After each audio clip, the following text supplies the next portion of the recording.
พี่น้องมาพังนำกันเดิมมีซ่องหนึ่งตัวข่อยว่าคนมีเงินและย่านพี่น้องได้อาศัยนะย่านพี่น้องไปยืมเงินแล้วเขาอุกใจเขาถูกและมีซ่องหนึ่งเอาไปว่ารับผัดว่าคนละมุมมองมาฟังแล้วว่านี่ว่าดู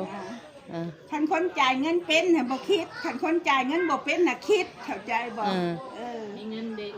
นแหละทุกจ่ายเงินบ่เป็นเด็กขันคนจ่ายเงินเป็นน่ะมันมีความสุขจ่ายออกไปมีความสุขบัดพูนี่เด้อจ้ะพูนี่โนพูนี่เห็นกล้องแล้วมาว่าต่อพูนี่ฮะเบิดเลยว่ากินนี่คือดนแท้บัดจับกล้องมาบัดเบิดไวที่ว่าได้สนาเพราะว่าเงินเนาะเงินมันก็ให้ความสุขเขาเงินไม่ได้ให้ความถูกของคนอยู่ที่ว่าจ่ายเป็นขันเท่าจ่ายเงินเป็น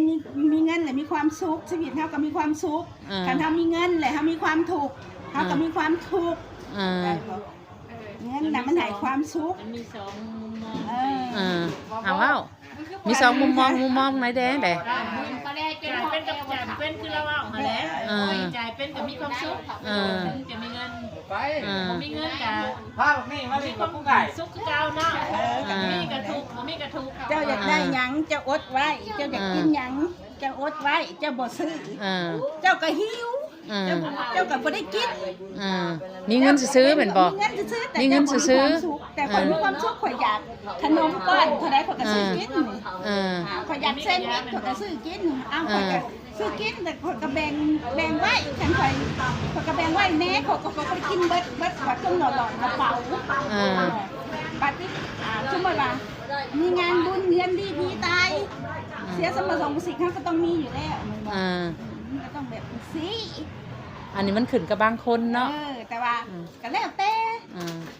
คันเท่าว่าเขาจ่ายไปแล้วเขามีความถูกเขาก็บ่ต้องจ่ายเงิน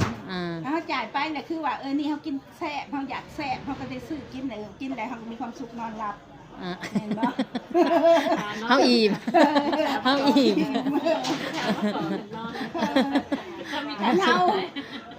เขาบ่มีความสุขเขาก็อย่าเฮ็ด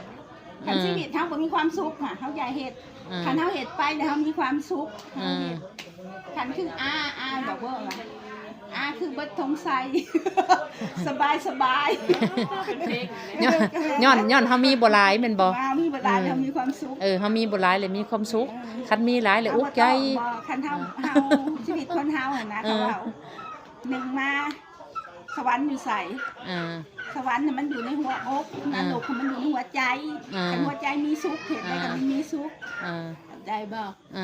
คันถ้ามีเรื่องถูกเห็นได้มันก็ถูกเขาถูกได้เขาคิดแม่นบ่